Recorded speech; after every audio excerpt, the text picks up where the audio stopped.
Number 1. Understand that your thoughts become your reality. We know what you're thinking. That is the same magical thinking you hear everywhere. Like the people who say that if you want to be rich, you should manifest it 4 times looking at yourself in the mirror and that it will magically happen. Of course, that is not what we're talking about.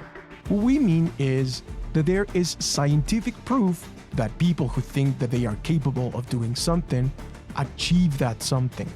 And people who find themselves incapable don't even mind trying. They are already defeated in their thoughts. Your mind is completely neutral, and like a sponge, it absorbs all the information you feed it with. It doesn't distinguish between good or bad thoughts. It just takes all of them as the absolute truth. If you feed your mind with a thought that says, "I can become the next boss of the department I work in," your mind believes it as is. It doesn't make a judgment about it. In the same way, if you think, "I'm incapable of resolving this issue," or "other people are smarter than me," your mind also accepts that as the truth. And here comes the dangerous part.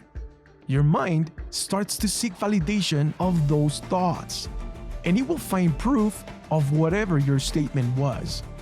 This validation will happen with every thought you feed your mind with. So you need to be extremely careful what thoughts you unconsciously make your mind validate. Number 2. Be intentional about what you do.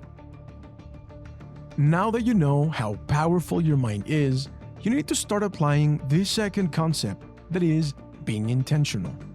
Being intentional means taking action only when there is an obvious reason behind that action you're taking. Or said differently, making conscious decisions based on your priorities. This is a common feature among successful people. No one really achieves anything big in life without having an obvious intention behind it. Do you think NASA just randomly landed on the moon by flowing with the day or by saying, "Let life surprise us"? Of course not. How to know if you are being intentional enough in your life? Imagine there is a detective spying on you 24/7. That detective can see everything you do, all day long. Would it be clear for that detective to guess what is the intention behind what you do? If the answer is no, you are in big trouble. Work on making your actions reflect what you are chasing in life. Number 3. Change dreams for goals and make a plan to achieve them. As you learned in the first point of this video, it is very important that you dream big. Believe yourself capable of doing anything you dream of. Don't limit yourself. And once you have these very clear dreams, you need to transform them into goals. How do you transform a dream into a goal? By making a very detailed plan on how to achieve it. Even the biggest dreams can be achieved by creating a plan. We think the best way to create a detailed plan is by creating it in reverse. This is by far the easiest way to create a plan, especially for goals that initially seem out of your reach. Making reverse engineering is always easier. Let's say your goal is to go to Harvard without having the economic means to pay for your tuition and expenses.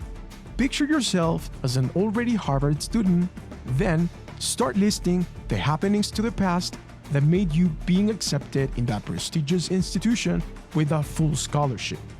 Start asking infinite questions to the past, connecting that Harvard student to your present self. For example, how did my future self get accepted into Harvard with a full scholarship? And find the answers by applying to the best possible scholarships. How did I know which was the best possible scholarship and how to get it? By researching cases in forums and YouTube of people that got accepted with great scholarships, and even reaching out to them by DM when possible, and so on. When you create the plan backwards, everything becomes easier, and you'll have a very detailed plan on how to achieve that dream of yours. Number 4. Say no more often. Not knowing how to say no isn't a polite trait. It is one of the worst common ways of self-sabotage. Every person is running on limited resources, and every time you say yes to something, you are directly saying no to something else. When you agree to help a colleague develop a great report for a project he or she is working on, you are saying no to advancing in your own work, or even quitting to personal time you could use with your friends or family, or just watch a TV series that could help you get disconnected from work. Life is constantly throwing tons of distractions at you. When you have created an awareness of this concept, it will be easy for you to spot them. Is saying yes to the party full of people you dislike just to be polite means saying no to something more meaningful in your life? Learn to always put yourself and the things you carry in life first, and you will quickly see how your life tremendously improves. Becoming the best version of yourself is easier than you think. If you like this episode on self-improvement, check out our next episode on self-improvement attached. Thanks for watching.